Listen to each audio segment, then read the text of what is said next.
Hola amigos, bienvenidos a un nuevo encuentro. Hoy en el podcast vamos a conversar acerca de temas de historia, temas relacionados con el Islam.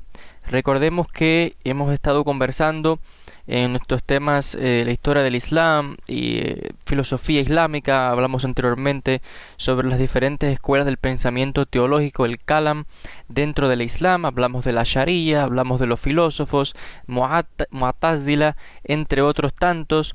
Y vamos hoy a hablar acerca de el Corán. El Corán, pues, tal y como para los cristianos el Nuevo Testamento se considera la palabra de Dios y las escrituras hebreas, la Torá, para los judíos también es la revelación de Dios a Moisés en el monte Sinaí, pues para los musulmanes el Corán es literalmente la palabra de Dios, la palabra de Allah, que es como se dice Dios en árabe.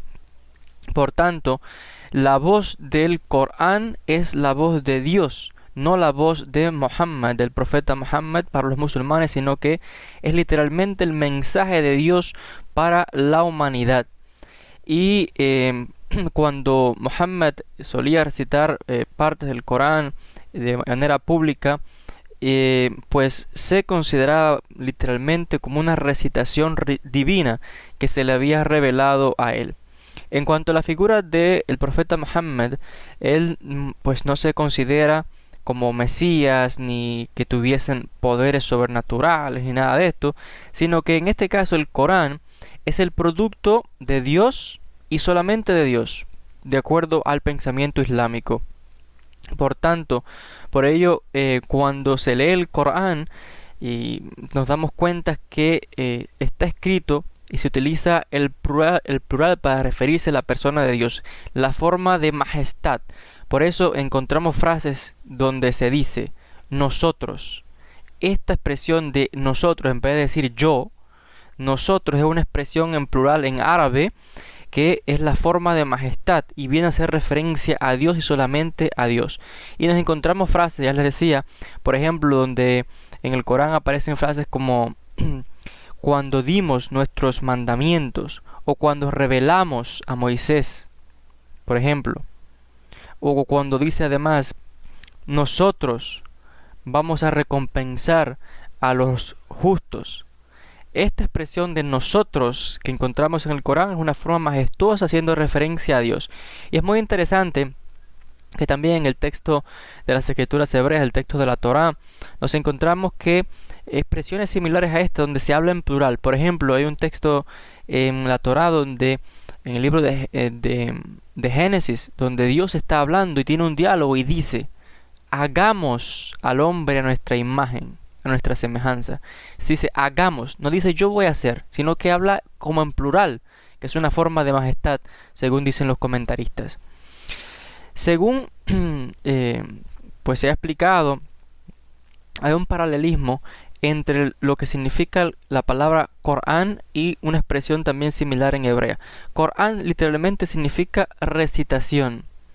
Y en el paralelo de esto en hebreo es lo que se conoce como mikra, porque viene a designar una cosa o algo que es leído o recitado, que viene de una raíz en hebreo que significa leer.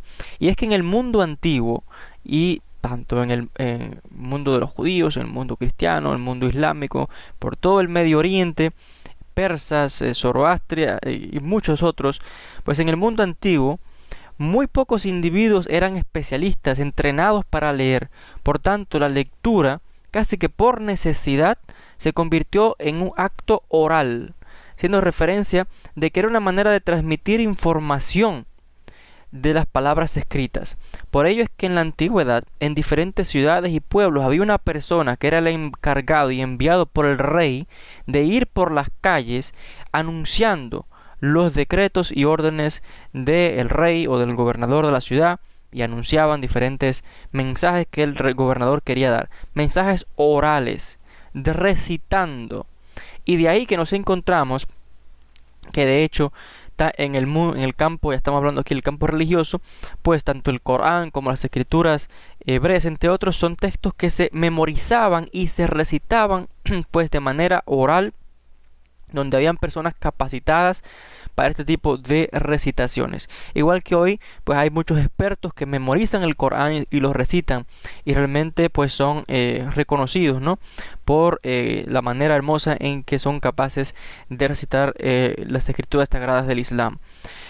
El Corán, pues situándonos en un contexto histórico, hemos de decir de que llega en la historia muchísimos siglos después del texto de la Torá, muchísimo tiempo también después de las escrituras del Nuevo Testamento para los cristianos, y por tanto el texto viene a reflejar cambios en la tecnología de la escritura del tiempo. ¿A qué me refiero? Por ejemplo, en la época que se escribió el texto bíblico, hace 2000, 3000 años atrás, pues el estilo del texto de la Torá es una especie de rollos.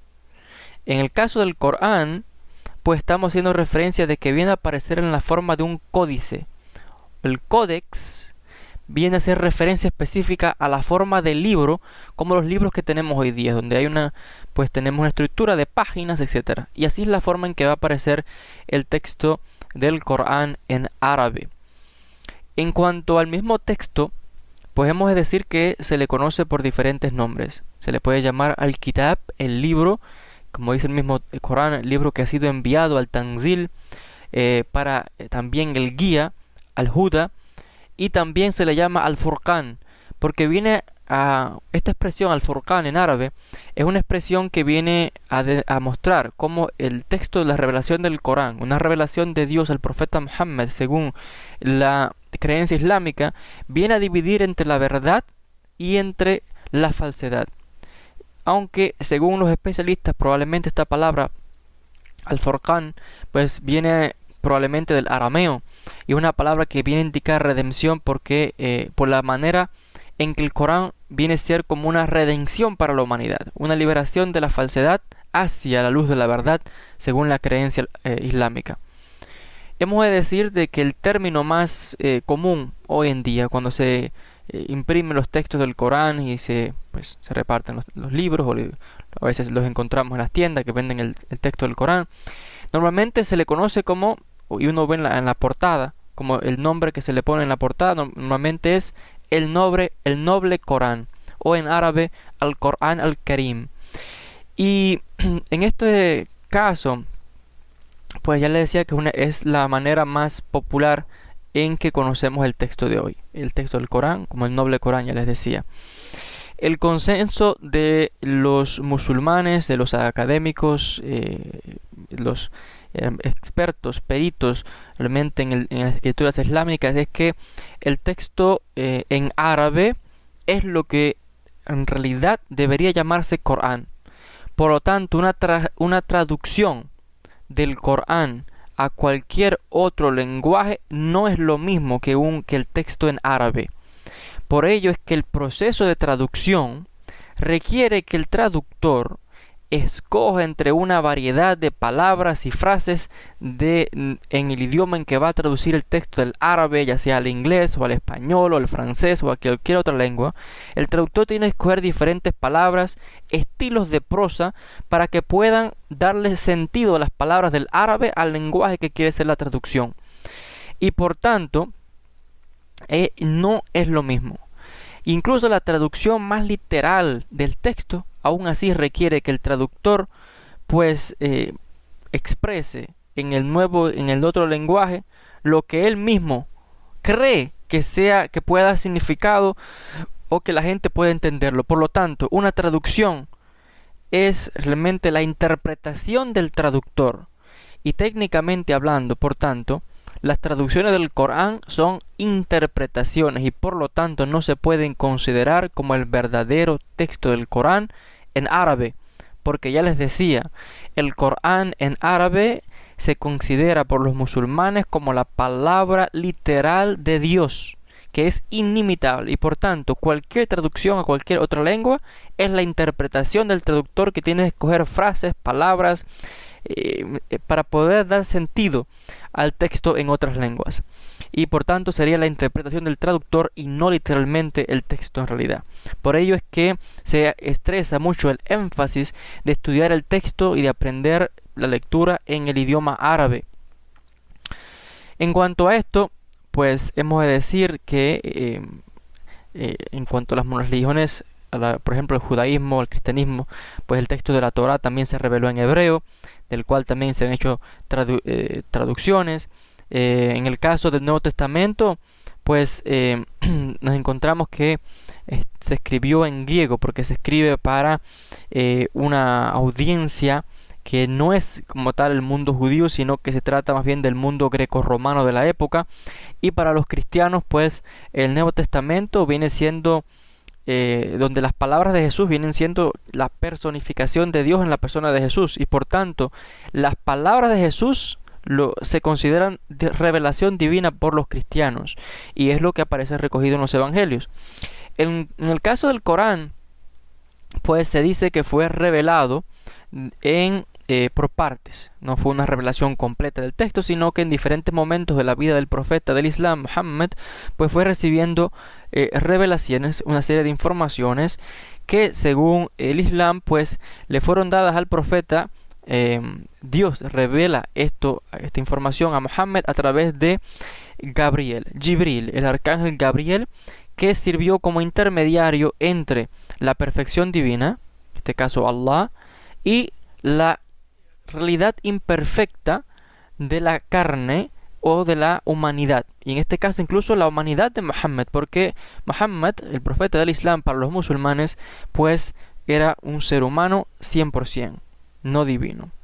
El Corán, por lo tanto, viene a reflejar incluso la historia de la misión de Muhammad en el momento en que él recibe su revelación a la edad de 40 años, hasta el último momento en que recibe la última revelación poco antes de morir a la edad de 62 años. Por tanto, aunque el Corán fue revelado en series por partes, hay que decir que es un texto que no está organizado cronológicamente y que de hecho tiene extremadamente pocas referencias históricas o contexto geográfico, porque de hecho el contenido pues viene siendo otro.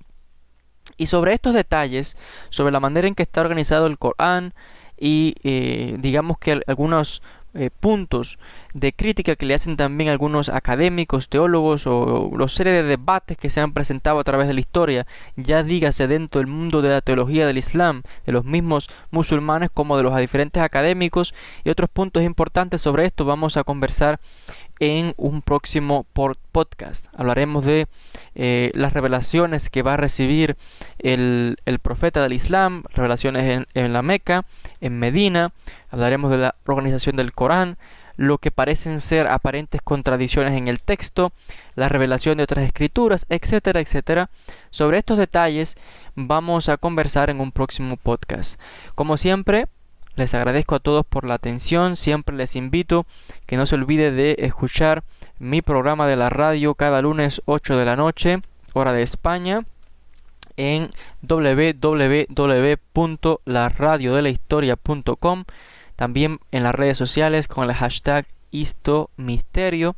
Y no se olvide de suscribirse a mi canal de YouTube, tanto en español como en inglés, solamente con buscar mi nombre, Joel Ben Habib, en español, en inglés, y va a encontrar muchísimo material relacionado con la historia, con las religiones monoteístas, el judaísmo, cristianismo, islam, el misticismo, la filosofía, arqueología, y también incluso temas, contenidos relacionados con mis viajes.